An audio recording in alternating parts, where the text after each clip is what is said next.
Pasamos a la siguiente ponencia, que se llama Aproximación epistémica a la tradición oral como objeto de estudio, que presenta Eris Odumbán Ábalos Flores del Instituto Tecnológico Superior Vicente Fierro. Muy buenos días con todos. Muchísimas gracias por su asistencia, por su presencia. Hace aproximadamente un año, en un curso de tradición oral con mis estudiantes, discutíamos acerca de a qué nos referíamos cuando empleábamos el término tradición oral.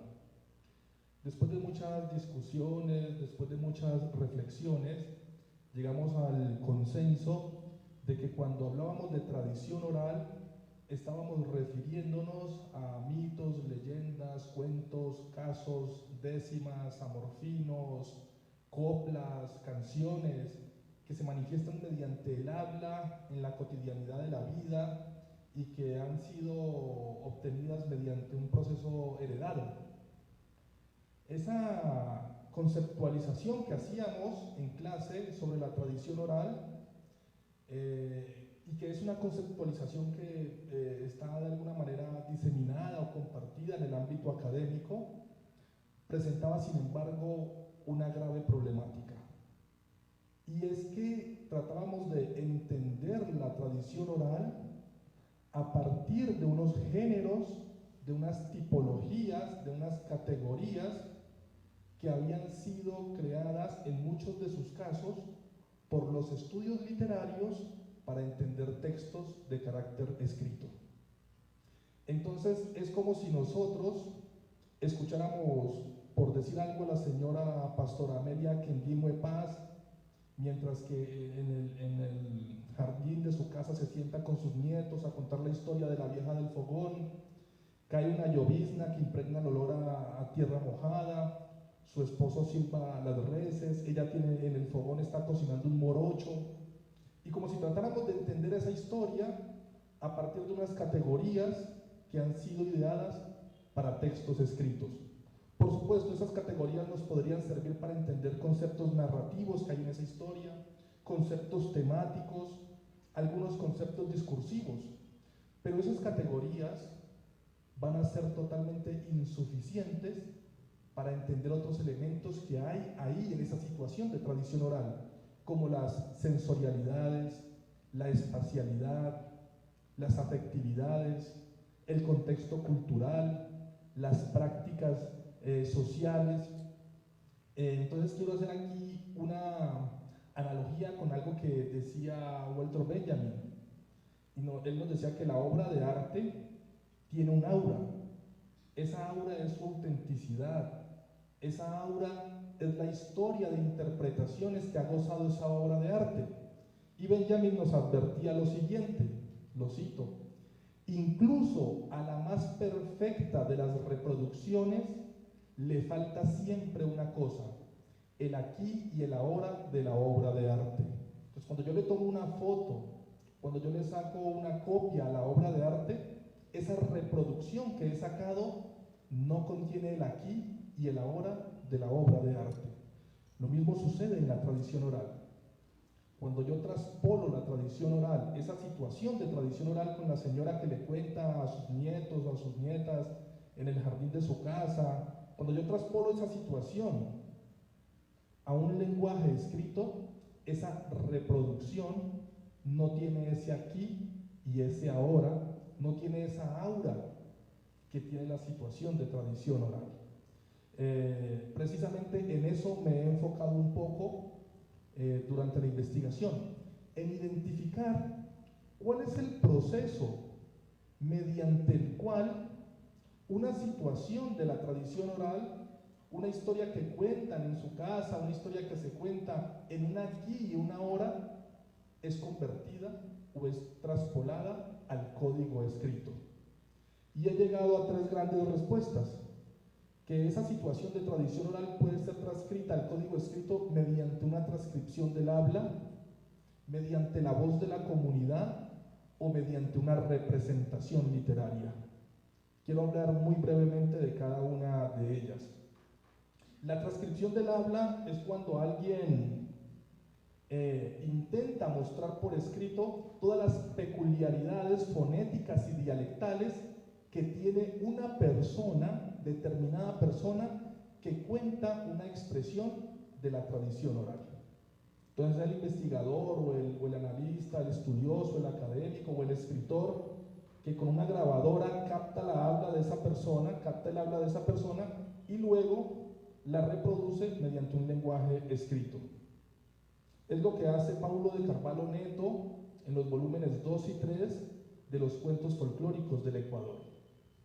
El resultado de esa transcripción del habla es un texto obsesionado con los caracteres tipográficos para intentar mostrar mediante los signos escritos todo aquello que poseía el habla de esa persona.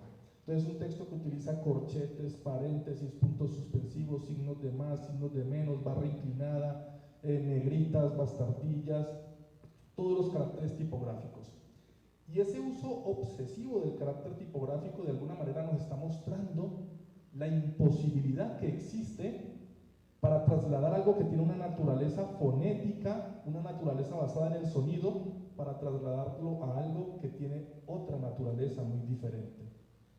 Si uno lee estos textos que nos muestran la tradición oral mediante una transcripción del habla, va a encontrar un texto que no produce un gusto, un placer, no porque sea difícil de codificar todos los códigos, sino sobre todo porque no hay ahí una recompensa estética.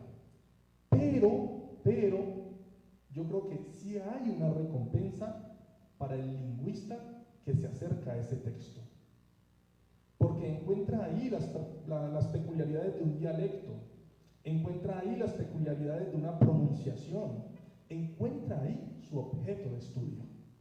Entonces, cuando alguien utiliza una transcripción del habla para convertir la tradición oral en texto, lo que está haciendo realmente es producir un objeto de estudio para el lingüista, para el etnógrafo del habla, para el que estudia la dialectología, para el que estudia la fonética. ¿Sí? Eso por un lado. En segundo lugar, hay otro proceso para convertir esa situación de la tradición oral en un texto escrito. Y ese segundo proceso es el que yo he denominado la voz de la comunidad.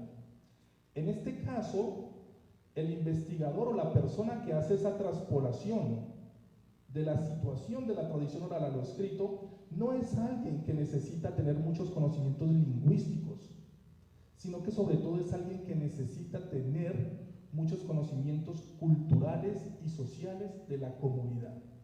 Es alguien que no va tras el habla de una persona determinada, sino que va tras la forma como se cuenta en la comunidad. Es alguien que no persigue los significantes del habla, sino más bien los significados de la lengua. Es alguien que no le interesa tanto cómo X persona cuenta esa historia, sino que le interesa cómo la comunidad entiende o cuenta esa historia. En ese sentido, es alguien que no va tanto por poner una grabadora para ver cómo se cuenta esa historia, sino que va más bien por sumergirse en las prácticas de la comunidad, por hacer un proceso de inmersión que le permita capturar esos códigos culturales. Yo encuentro en este sentido el trabajo que ha hecho Juan García con cuentos y décimas afroesmeraldeñas, el trabajo que hizo Ruth Moya y Fausto Jara en el libro Taruca, la venada, lo encuentro inserto dentro de ese querer capturar la voz de la comunidad, no el habla de una persona, sino la voz de la comunidad.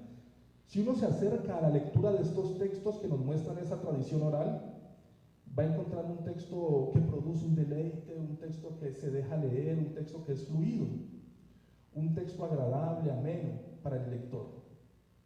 Yo realicé hace algunos años una compilación de tradición oral, pasándola al escrito mediante ese proceso que denomino la voz de la comunidad. Estos textos fueron entregados a los niños para que trabajaran en sus aulas de clase, con esa como herramienta didáctica y pedagógica con sus docentes a partir de sus propias tradiciones orales. Sin embargo, también le entregamos un grupo de estos textos a los líderes de la comunidad. Unos meses después me encontré a los líderes y les pregunté que qué había pasado con los libros que les entregamos. Y lo que me dijeron estos líderes es que esos libros ellos los tenían ahí guardados, y cada vez que llegaba una autoridad, cada vez que llegaba algún representante gubernamental, cada vez que tenían un visitante ilustre, le entregaban el libro a esa persona.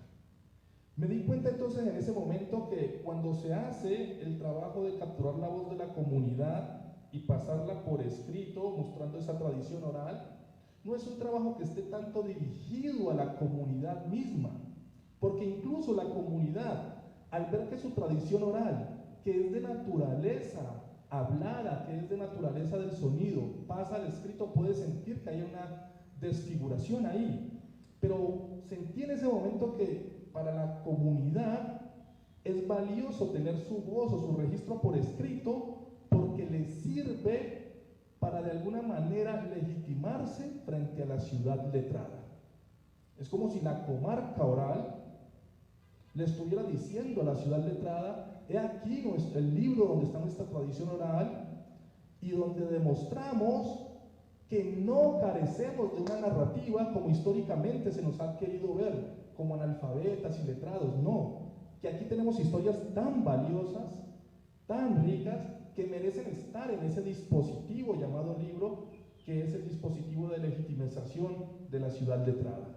Entonces, como si la comunidad, al ver su voz mediante ese registro escrito, estuviera demostrando que no es verdad eso de que es una comunidad carente de narrativas, carente de un conocimiento sobre historias. El tercer proceso que yo encontré acerca de cómo una situación, una tradición oral es pasada al código escrito, es el que denomino representación literaria. En este caso, con el término representación literaria, lo abordo desde el concepto de Jean-Luc Nancy, que nos dice que ese prefijo re no indica volver a presentar una presencia, sino que el re indica intensidad. Entonces, representar no es volver a traer la presencia que ya hubo, sino que representar es traer una presencia con mayor intensidad, mayor fulgor y mayor fuerza que una presencia ya dada. En este sentido, la representación literaria es utilizada, es realizada, efectuada por el escritor o por el investigador que observa la tradición oral y luego, independientemente de ese referente, va y la recrea, la vuelve a crear por escrito.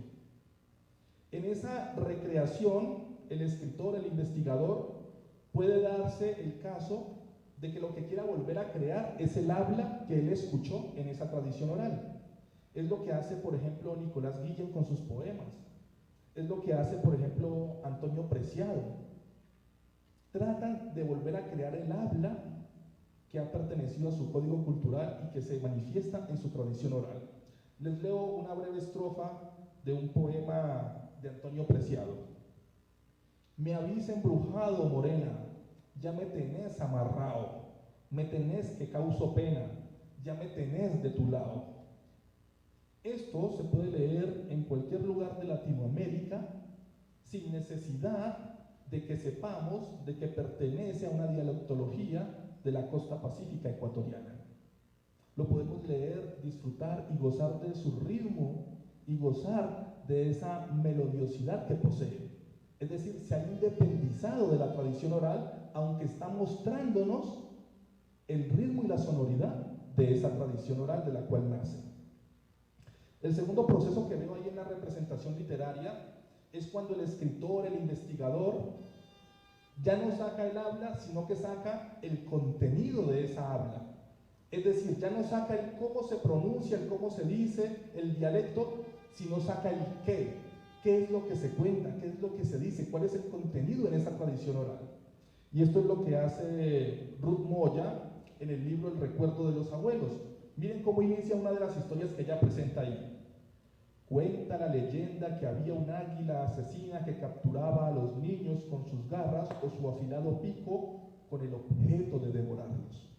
Entonces ya nos introduce en el contenido de la tradición oral, pero lo ha independizado del referente porque ya no importa cuál fue la señora que contó eso, dónde lo contó, cuándo lo contó, ya no importa eso, lo que importa es ahora que ella se ha independizado de ese referente y trae el contenido de una manera independiente. Y la tercera forma que he encontrado es cuando se recrean algunos contextos, cuando se muestran cómo ocurre la tradición oral. Entonces, en este caso, el escritor, el autor, el investigador lo que hace es contarnos de qué manera se da el proceso de la reunión de las personas, qué es lo que hacen en esas reuniones, cómo se hace la socialización en esas reuniones entre unas personas y otras, cuáles son las prácticas, cómo se cuenta, es decir, nos recrea el contexto.